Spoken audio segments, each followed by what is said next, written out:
నా పేరు బోసు, మాది మిర్జాపురం. మాకు యాంపాటి దేవస్థానంలో ఎకరం 80 సెంటు పొలం ఉంది. ఆయన పేరు దేవస్థానం గుమస్తా ఒక అతను వచ్చి ఈ 4 ఎకరాల భూమి ఉంది, 4 ఎకరాల డబ్బులు కట్టమని చెప్పి నన్ను ఇబ్బంది పెడుతున్నాడు.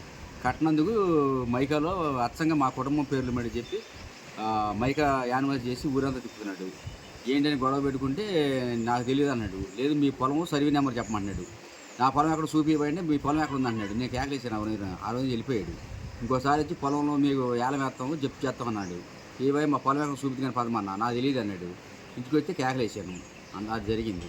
అది మా తాతాళ్ళు మా మాంగారికి ఇచ్చాడు. మా మాంగారు మా ఆవిడ కట్నం కింద ఇచ్చాడు. అది ఇచ్చింది నాకు 80 సెంట్లు, 4 ఎకరాలు చూపుతున్నారు డబ్బులు కట్టమని. లేదా కింటా ఎకరానికి కింటా కాయలకి కట్టమంటున్నారు. ఒక ఎకరానికి వచ్చి 80,000 90,000 కట్టాలి, ఎంతో కొంత కట్టండి అని మమ్మల్ని బాగా ఇబ్బంది పెడుతున్నారు. కోర్టులో ఇంతవరకే రైతులకి ఇచ్చింది పొలం. అది ఆ పొలం ఇచ్చిన తర్వాత ఆ పొలం ఇప్పుడు రైతులకి కొట్టించిన జడ్జి ప్రకారం 1600 రైతులది.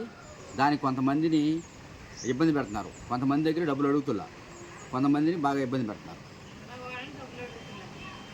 కొంతమందిని డబ్బులు అడుగుతున్నా. లోకమైన రైతులు చిన్న చిన్న రైతులకి డబ్బులు ఇవ్వమని చెప్పి జప్తు చేసి బైకులు ఏరే పాట పెడతామని అంటున్నారు.